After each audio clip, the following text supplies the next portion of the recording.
পাঠভবনে ভর্তি হলে কোন বছরে? 2018। কোন ক্লাস? 11। আর তার আগে? তার আগে আমার বাড়ি মালদা।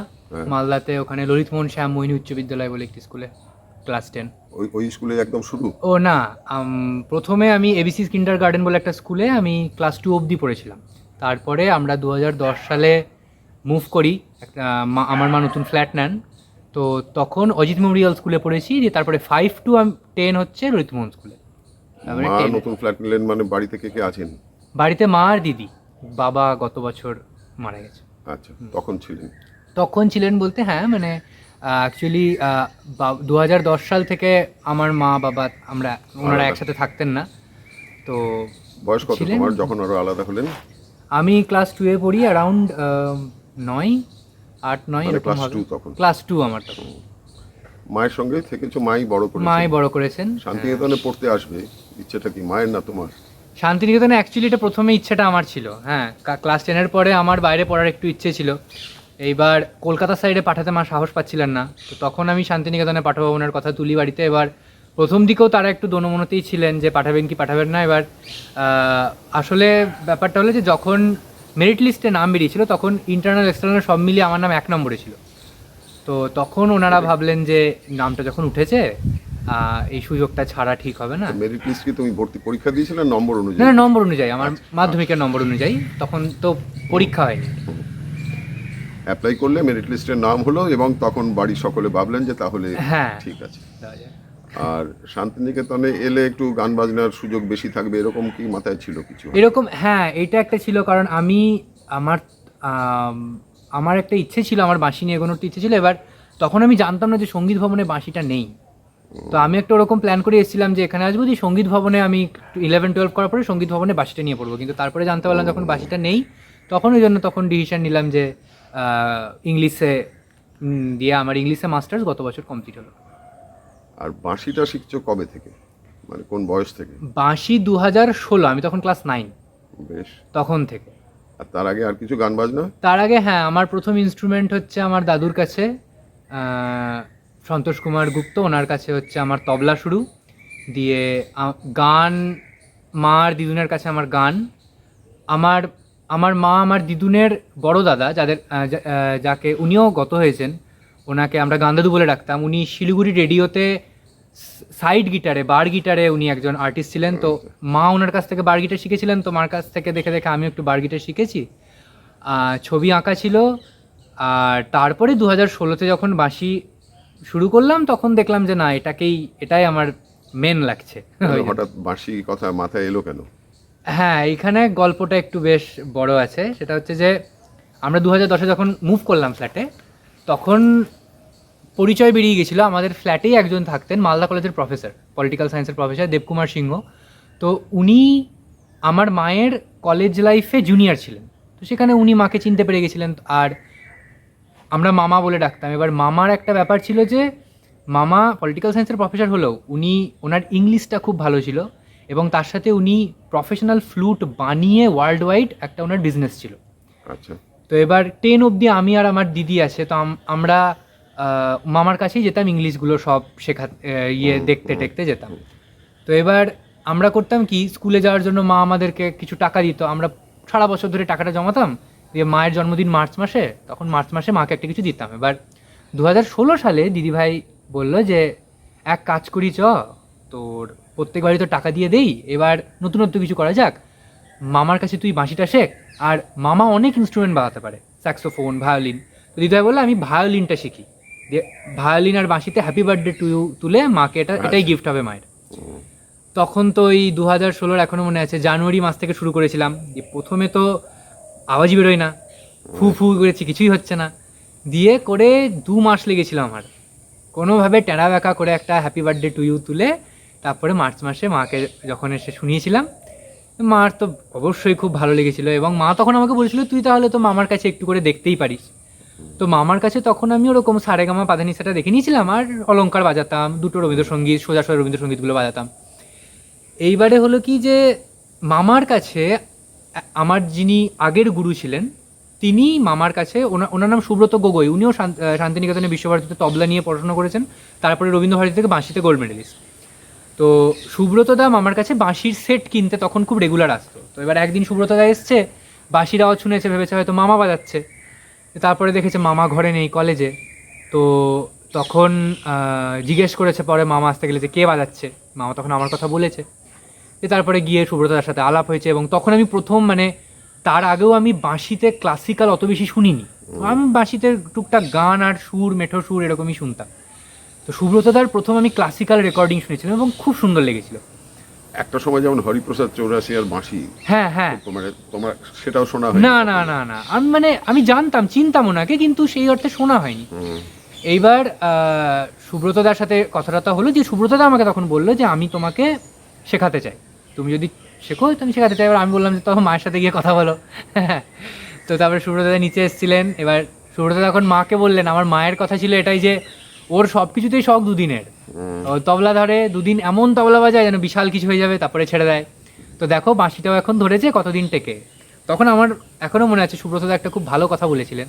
সুব্রতদা বলেছিলেন যে তুমি একটু ভেবে দেখো, তোমার যখন খুব আনন্দ হয় এবং যখন তোমার খুব দুঃখ হয়, এই দুটো সময় তোমার যেটা করতে ইচ্ছা করে, তুমি বুঝবে যে সেটার জন্যই হচ্ছে তুমি।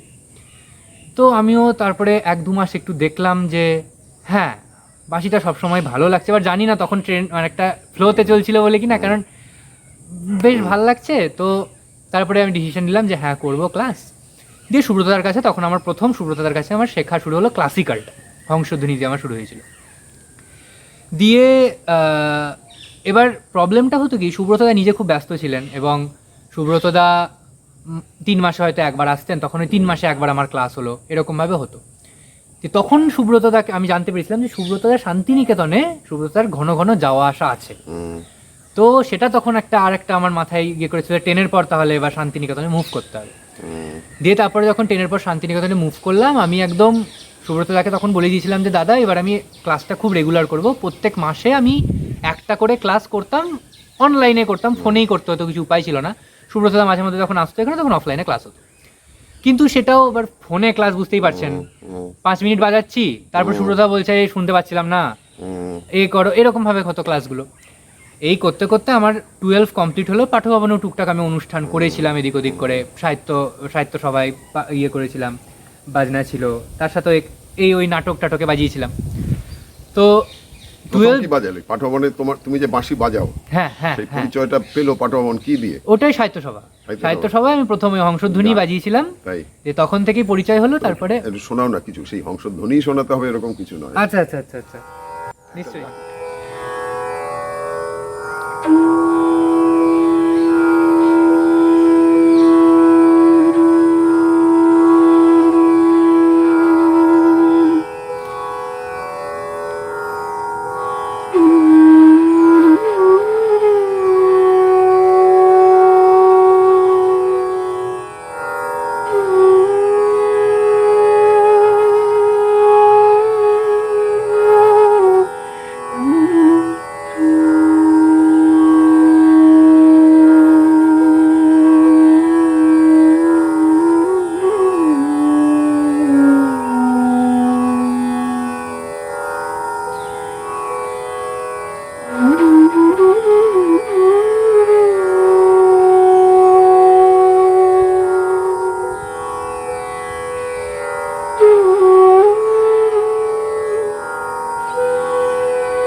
শেখাটা কিভাবে চলতে লাগলো? হ্যাঁ ওটাই। এবার সুব্রতদার কাছে তো একটু ওরকমভাবে অসুবিধাই হতো।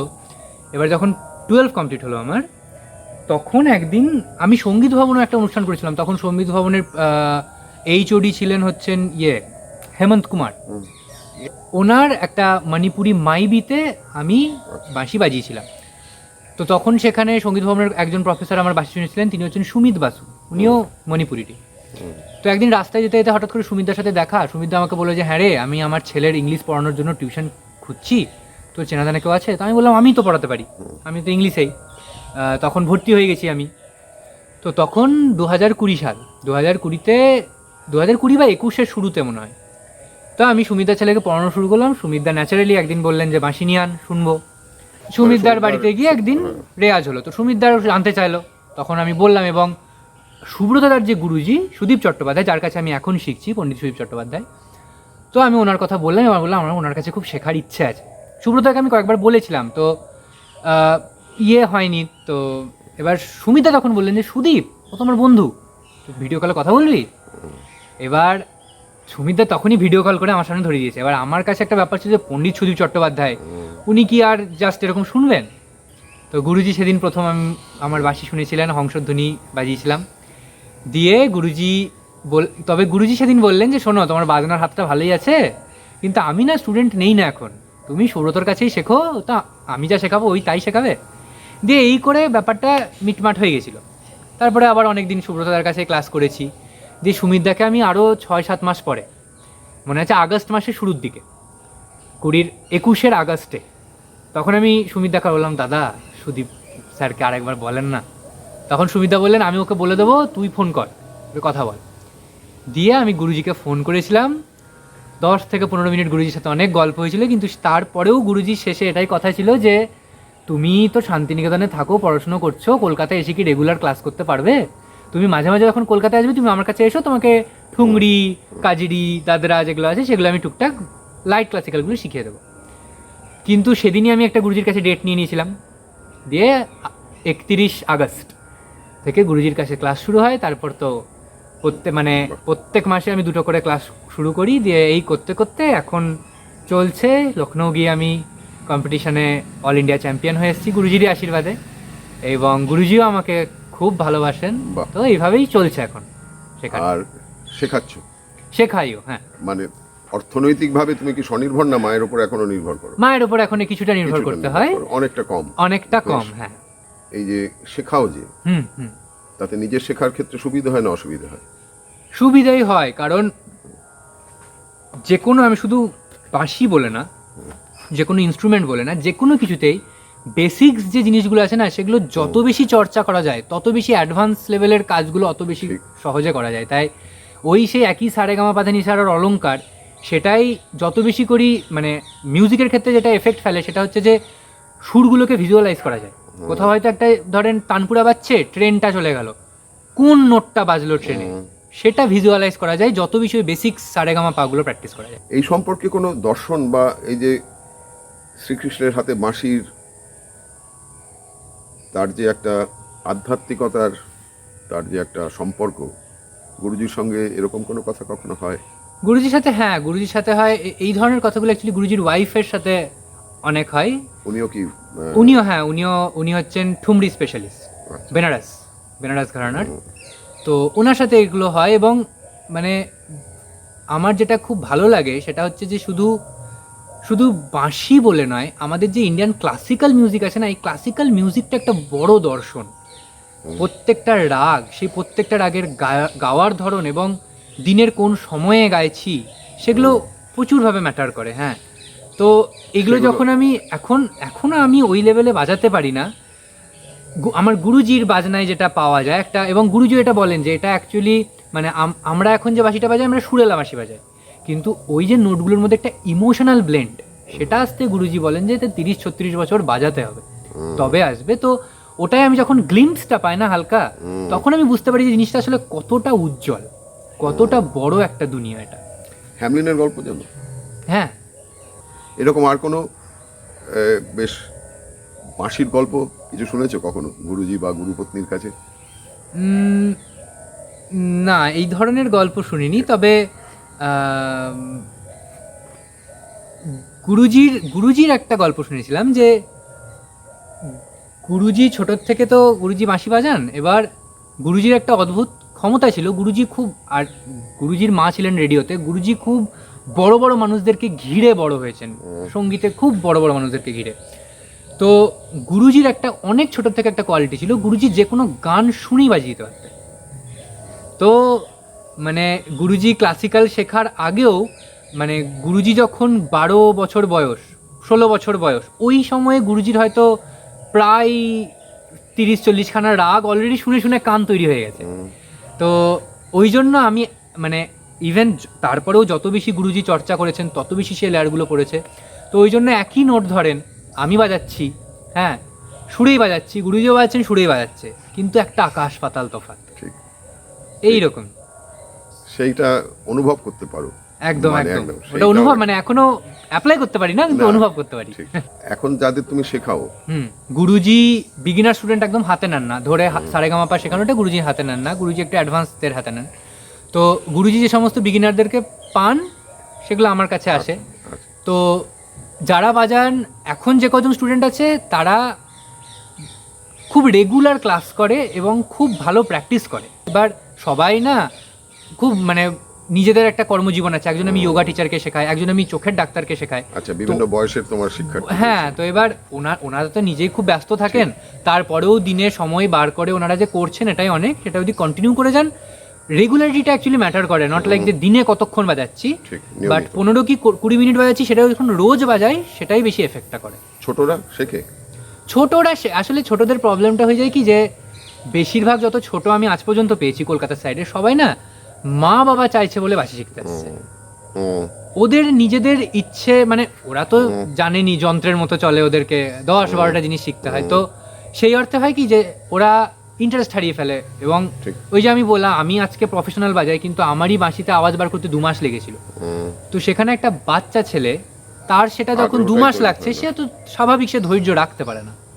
ওই জন্য ছোটদের একটু অসুবিধাই হয়। আর কি ইচ্ছে নিজের এখন? কি এমনি অন্যান্য কাজকর্ম কিছু, ধরো রেকর্ডিং বা কোনো অনুষ্ঠান? হ্যাঁ, কলকাতার সাইডে টুকটাক এখন রেকর্ডিং করি, রেকর্ডিং এর কাজ থাকে, অনুষ্ঠানও করি। অনুষ্ঠান করি বলতে নিজের পরিচয়টা সেভাবে এখনো হয়নি, গুরুজির সাথে বসে স্টেজে অনুষ্ঠানটা করি, তার সাথে রেকর্ডিং এর কাজ থাকে টুকটাক, শেখানো থাকে। ইচ্ছে আছে এই জিনিসটাকে তো এগিয়ে নিয়ে যাওয়ার। যে সাম্মানিক পাও, যথেষ্ট মনে হয়? যথেষ্ট। দেখেন, গান বাজনাটা এমন না, এটার সাথে সাম্মানিকটাকে জুড়ে নিতে গেলে তখন মানে যথেষ্ট তো হবেই না, কিন্তু ওই টাকার চিন্তাটা মাথায় ঢুকে গেলে না রেওয়াজটা ঠিক মতো করে করা যায় না। ঠিক, কিন্তু যারা ধরো তুমি যদি এটাকেই তোমার পেশা করতে চাও, জীবিকা করতে চাও, তাহলে শেখানোটাই তার মানে শেখানো এবং অনুষ্ঠান, হ্যাঁ, প্রোগ্রাম করা। আমি বলছি যে অনুষ্ঠানের উপর নির্ভর করে কি, আমি তোমার অভিজ্ঞতা থেকে জানতে চাইছি যে যারা ধরো বড় শিল্পীরা আছেন, শুধু এর উপর নির্ভর করা সম্ভব নয়। শুধু এর উপর নির্ভর করা সম্ভব নয়। এবং আরেকটা জিনিস যেটা আমার মানে এটা অ্যাকচুয়ালি হয়, জিনিসটা খারাপও লাগে, সেটা হচ্ছে যে পড়াশোনার লাইনের বাইরে যে লাইনগুলো আছে না, সেগুলো লাইনে নেপোটিজমটা খুব বেশি। তাই আমি প্রচুর দেখেছি তারা ট্যালেন্টেড, তারা অনেক বেশি ডিজার্ভিং, কিন্তু তাদের হয়তো সেই সোর্সটা নেই বলে তারা সেই ভালো প্ল্যাটফর্মটা পাচ্ছে না। তো এটাও একটা ম্যাটার করে। সেই জন্য না, আর একটা মিডল ক্লাস ফ্যামিলি থেকে বিলং করে সেখানে শুধুমাত্র গান বাজানোর উপর ডিপেন্ড করে নিজের লাইফ প্ল্যানিংটা করা, সেটা একটু রিস্কি এবং তাতে অনেক ঝুঁকিপূর্ণ সেটা। সেই জন্য পুরোপুরি সেটা ভাবিও নি। আর ওটাই মানে, এবং আমার গুরুজি একটা কথা খুব বলেন, আমি প্রথম যেদিন গুরুজির কাছে শিখতে গেছিলাম, গুরুজি ইনস্ট্রুমেন্টটা দেখিয়ে বলেছিল যে এইটাকে কিন্তু কখনো মেন পেশার কথা ভাববি না। তার কারণ হচ্ছে গুরুজি বলেছিলেন যে গান বাজনায়, স্পেশালি শাস্ত্রীয় সঙ্গীত সাধনা বা যে কোনো সঙ্গীত সাধনা না, মাথা ঠান্ডা থাকলে তবে হয়। মাথার মধ্যে যদি কাজের চাপ থাকে, টাকার চাপ থাকে, সেই চাপ নিয়ে কিন্তু গান বাজনা হবে না। আমার মনে হয় আমার এখনো শেখা অনেকটা বাকি আছে। না, তুমি কি চাইবে যে ধরো ইংরেজি নিয়ে পড়েছো বা হ্যাঁ, জীবিকাটা অন্য কিছু থেকে আসুক, জীবিকাটা অন্য কিছু থেকে তোমার আসুক, নিজের স্বাধীনতা, গান বাজনাটাতে আমার জন্য স্বাধীনতা থাকে। এবার হ্যাঁ, দেখা গেল ভগবান করে যদি আমার গান বাজনাটা সেরকম দাঁড়িয়ে যায় এবং যদি সেখান থেকে আমার আর্থিক ওটা হয়ে যায়, তখন তো আমার কাছে অপশন আছে, আমি গান বাজনায় মুভ করে যেতে পারি। আর এমনি বন্ধু বান্ধব এখন কেমন? বন্ধু বান্ধব বলতে আমার বন্ধু বান্ধব একটু কম, হ্যাঁ, আমি ওই মানে ওরকম যে একটু বিকেলবেলা বাইরে গিয়ে চায়ের দোকানে আড্ডা মারো ওই ব্যাপারটা আমার বরাবরই নেই। ফাঁকা টাইমটা পেলেই আমি রেওয়াজ করি এবং বেশ। তার সাথে আমি হ্যাঁ এখন একটা করছি, আমি নিজে একটু সেলফ গাইডে আমি কম্পিউটার সায়েন্সের একটু কিছু ক্লাস করি, তো আচ্ছা। সেগুলো কাজেই আমার সারাদিনটা সেটা কাটে। online এ করো, হ্যাঁ। বন্ধু বলতে হ্যাঁ একজন বন্ধুর কথা না বললেই নয়, তার সাথে আমার পরিচয় পাঠভবন হোস্টেলে এসেই বেশ। নীলাঞ্জন মুখার্জি। তো ও একজন আমার খুব ভালো বন্ধু এবং ওর সাথে যখনই কথাবার্তা হয় কোনো মানে সময় নষ্ট হয় না, ওর সাথে সব সময় কিছু একটা গঠনমূলক তুলনা ভালো একটা আলোচনা হয় ওর সাথে, ও খুব অ্যাপ্রিসিয়েট করে সব কিছু এবং ছেলেটাও খুব ভালো। তো বন্ধু বান্ধব বলতে আমার বন্ধু বলতে একজনই নীলাঞ্জন, বাকি মা দিদি ভাই এই। বেশ। চলো নিজের ইচ্ছে মতো একটা কিছু বাজনা দিয়ে শেষ করো। একদম একদম।